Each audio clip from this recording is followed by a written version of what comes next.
Assalamualaikum students. Today is our topic is damped oscillations. Oscillations mean हम लोग पहले से जानते हैं, पूरा टॉपिक हमने पढ़ा सिंपल हार्मोनिक मोशन का, जिसके अंदर हमने oscillations mean देखा vibrations.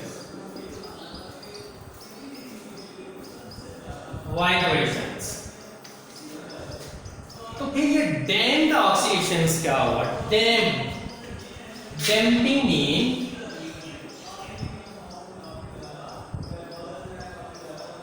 decreasing amplitude.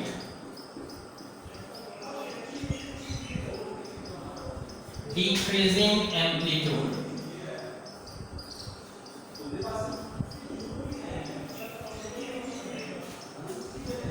Oscillations mean vibrations और damping mean decreasing amplitude. तो फिर damped oscillations हमारे पास आ जाएगा decreasing amplitude oscillations, वो oscillations जिनकी वाइब्रेशन टाइम टू टाइम कम होती रहती है, तो हम ऐसी oscillations को damped oscillation कहते हैं और इस प्रोसेस को हम कहते हैं damping. इसकी फॉर एग्जांपल मैं इस चीज को नॉक करता हूँ, मैं व्हाइट बोर्ड को नॉक करता हूँ या फिर मैं डोर को नॉक करता हूँ, तो क्या होता है, जैसे हम नॉक करते हैं तो हमें आवाज होती है, जो साउंड होती है वो ज्यादा क्लियर सुनाई देती है, लेकिन जस्ट इन सेकंड्स वही आवाज जो है वो आहिस्ता से खत्म हो जाती है. पहले आवाज मैक्सिमम प्रोड्यूस हुई, साउंड जैसे हमने नॉक किया तो मैक्सिमम प्रोड्यूस हुई, लेकिन टाइम टू टाइम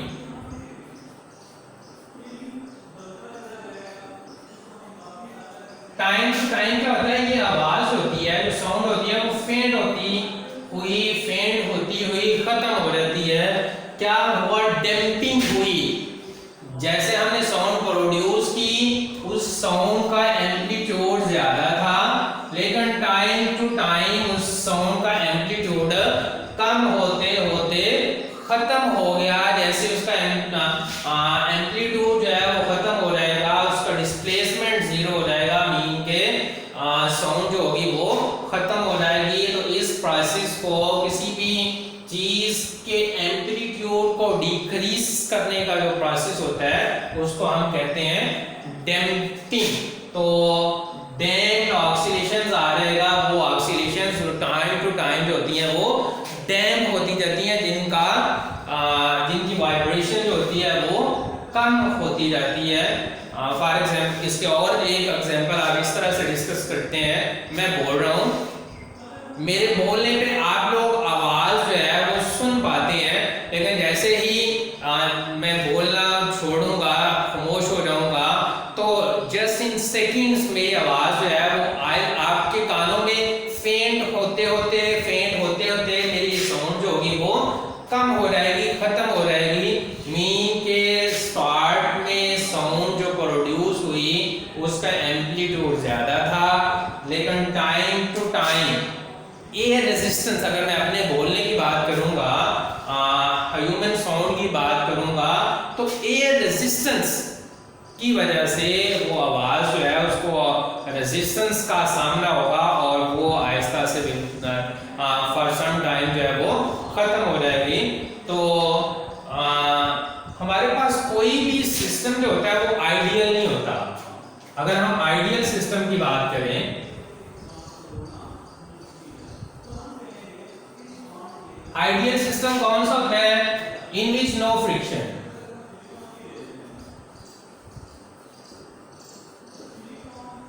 तो आइडियल सिस्टम में डैम्पिंग नहीं होगी.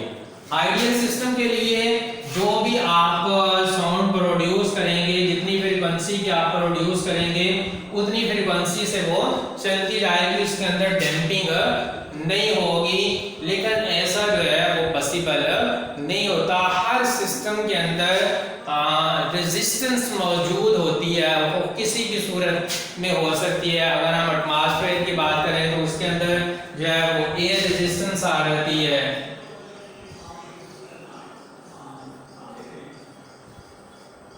अगर हम किसी और आइडियल सिस्टम की बात करें तो किसी भी सिस्टम की बात, आइडियल सिस्टम तो वो होगा जिसके अंदर फ्रिक्शन नहीं होगी, लेकिन कोई रेजिस्टेंस नहीं होगी। लेकिन हम किसी और सिस्टम की बात करें, फॉर एग्जांपल हम किसी मशीन से साउंड प्रोड्यूस करवा रहे हैं या किसी भी तरह से जो साउंड हम सुन रहे हैं, time to time force of friction की वजह से वो जो फ्रिक्शन अप्लाइड फोर्स होती है वो कम होती जाती है। तो अप्लाइड फोर्स के कम होने की वजह से जो ऑक्सीडेशंस होती हैं, जो वाइब्रेशंस होती हैं वो कम होती जाती हैं। तो इसको हम कहते हैं डैम्पिंग हो रही है, एम्पलीट्यूड जो है वो कम हो रहा है। इसकी एक और बहुत रीजनेबल एग्जांपल जो है वो हम ले सकते हैं shock absorber.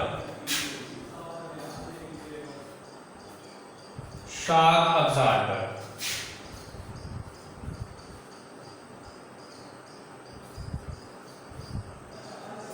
Shock absorber is a practical example of damped oscillation। क्या होता है, शॉक जो है वो इस तरह से कंस्ट्रक्ट होता है।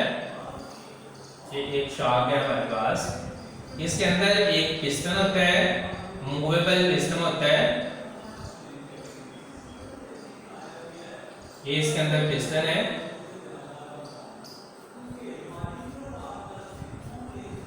और बाकी जो इसके अंदर जो है वो ऑयल,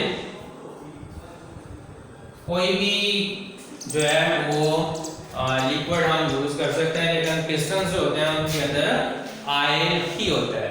अब क्या होता है, जब हम किसी गाड़ी पर ट्रैवल कर रहे होते हैं, व्हीकल पर ट्रैवल कर रहे होते हैं, तो जब हमारी गाड़ी जो है जब हम रोड के ऊपर जा रहे हैं, किसी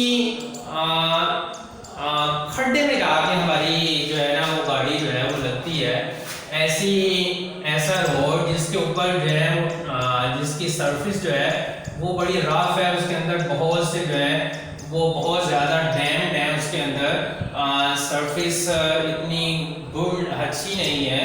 तो जैसे ही गाड़ी जो है वो इस खड्डे में लगेगी आगे, तो क्या होगा, वो वाइब्रेट करेगी बड़ी तेजी के साथ। उसकी वाइब्रेशन जो होती हैं वो वायलेंटली हो सकती हैं। अब अगर उस वाइब्रेशन को हम कंट्रोल नहीं करेंगे तो देन हमारे लिए उस गाड़ी को कंट्रोल करना रोड के ऊपर जो है वो मुश्किल हो जाएगा। तो फिर वो जो डैम्पिंग होती है, वो जो वाइब्रेशन प्रोड्यूस होती है किसी भी गाड़ी की रफ सरफेस से टकराने की वजह से, ये जो पिस्टन, गाड़ियों के अंदर पिस्टन फिक्स होते हैं सरफेस के साथ है, इनका एक एंड जो होता है वो ऊपर सरफेस से टच होता है और दूसरा एंड नीचे वाली, ये उन वाइब्रेशंस को कम करने में हेल्प करते हैं। ये पिस्टन जो होता है ये मूवेबल पिस्टन होता है, तो इसकी मूवमेंट की वजह से, इसकी वाइब्रेशन की वजह से वो जो रफ सरफेस से जो है वो गाड़ी जो है वो वायलेंटली वाइब्रेट हुई। तो जैसे ही थोड़ा सा टाइम गुजरता है तो वो आहिस्ता आहिस्ता इसकी वाइब्रेशन जो होती है वो टाइम टू टाइम जो है वो उसको कम करके अगेन से जो गाड़ी होती है वो बड़ी स्मूथली चलना शुरू हो जाती है। तो डैम्पिंग मीन फिर हुआ डिक्रीजिंग एम्पलीट्यूड, एम्पलीट्यूड को डिक्रीज करके हम डिफरेंट चीज़ों को जो कंट्रोल कर पाते हैं, इस सारे प्रोसेस को कहते हैं डैम्प ऑसिलेशंस।